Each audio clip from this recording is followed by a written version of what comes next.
Ow do. Bullman's not back. No, Bullman's not back. But Howling Hops. Ow do. Sorry, had to. It's a bright IPA coming in at 5.8% ABV. Hops are YCH 303, Citra, Simcoe, and Mosaic. So it was YCH 303, Citra, Simcoe, and Mosaic altogether. I don't know. But yeah. How do? Love you, Bullman. I hope you're doing all right, dear my lad. But yeah, so the dust has settled and the haze has cleared. Things are looking brighter for our messenger, who bears just one simple message. How do? I can't do it. I sound more like my terrible impersonations of like Devo mixed with people who talk like this, which is basically everyone from Manchester. I have offended a large part of maybe my audience there. Sorry. But so yeah, Howling Hops, unfiltered and unpasteurized.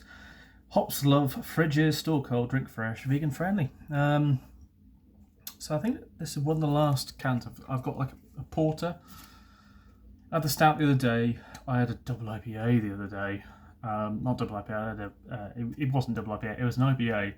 But on Friday night, like I had a can of Gears for Galaxy, the double IPA from Phantom. Had that. So I had the beer before. I had that, and then I had a can of putty. Then I had I had a lot of beers on Friday. As I was just kind of melting into the sofa, listening to the old Prodigy albums that I've got, or the old Prodigy vinyls I've got, and just slowly melting into the sofa, drinking like double IPAs and that sort of thing. And as a result, I haven't really reviewed many beers from Howling Hops that I bought. But what I could say is that, you know, some of them have been a bit, and then some have been fantastic. You know, the stout was pretty decent as well.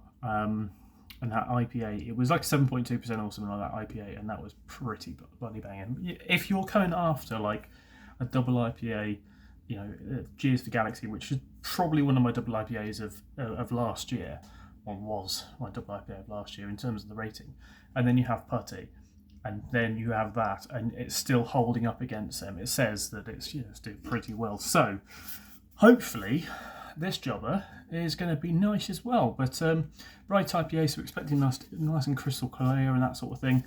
Canned on 8th of October 24, best before 8th of Feb. It's technically past its best before. I think it's like the 16th today. So it's past its best. Sure it'll be fine. Sure it'll be fine. We'll see. What do you mean by bright? It's pouring so far, quite hazy, quite nice and light in colour, but it is pouring definitely hazy. That's a lovely colour. There's a lovely golden glow about it. It's not quite Holden's, but yeah, it's a lovely golden glow about it. Single finger, kind of fluffy white head. On the camera, it comes up really, really bright, but you know, to the eye, it's a touch lighter, a touch darker. Sorry. A touch a little bit more dull, but yeah, look, beautiful colour on the camera. Beautiful colour. Nose is, God, that's green. It's a funny one because it's got all those flavours you expect out of like Citra, Mosaic, Simcoe. Did I read that right? Yeah. It's got all of those. You know, it's got the lovely kind of grapefruit note, it's got a little bit of the bubble gum and then a little bit of the pine, but it's almost like it's been used a little bit too sparingly. So it's you might know what I'm getting at when I say this, like, you know, a neck oil or like a gamma ray or a Kona, you know, the big wave sort of thing, where they're not like saturated with hops, but it's definitely a hoppier beer, and you can get those flavours. You know, it's almost like they've used liquid hops, because that's what I know they use in those beers to get that kind of stability of flavour from one batch to the next. And it's almost like the same with this. It's like is very clean, very crisp, almost sterile, but we've just added flavours. I'm sure that they haven't. I'm sure they've actually added hops, but it just seems a bit like you could have added more. But at the same time, I see this as being one of those beers that you could probably session the arse off just from the nose of it.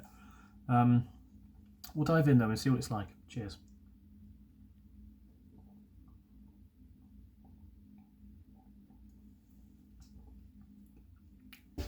And it is that. Jesus, okay. So I had neck oil earlier. This isn't that far away from it at all. I know Gamma Ray, neck oil in fact, they use like Bravo and Atanum. I do have the recipe. I wish I fucking kept it. I did actually have the recipe for neck oil and Gamma Ray. I can 95% remember it though. But it's one of those beers that you could absolutely smash pints and pints and pints of this, because it is relatively well balanced. All the flavours in it aren't, really jumping out at you. There's a nice kind of light maltiness, but it's not too intense. I'd say it's quite wheaty, quite bready.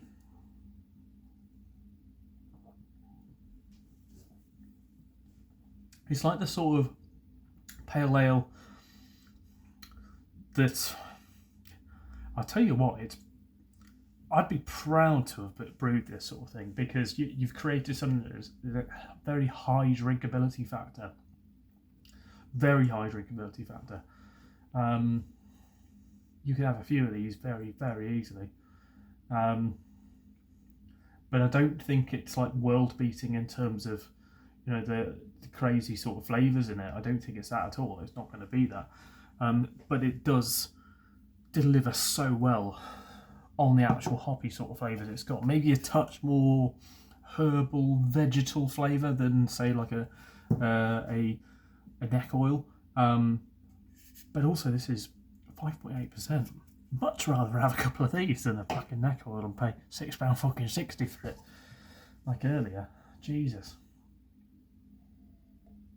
You know what? Whilst I don't think it's, it's not a world beater in terms of beers, in terms of sessionability and stability of the beer, even after this amount of time, that is fantastic. Really is. That's like a really ridiculously solid beer, that. Aldo, as Bullman slowly moves his way down the M6 and becomes part of Manchester. It's bloody good, bloody good. It's the last pale beer I got from Howling Hops. I've got, like I say, I think now I've just got a stout or a coffee porter or something left from them, but that's pretty bloody good. Anyway, see you next one. Cheers.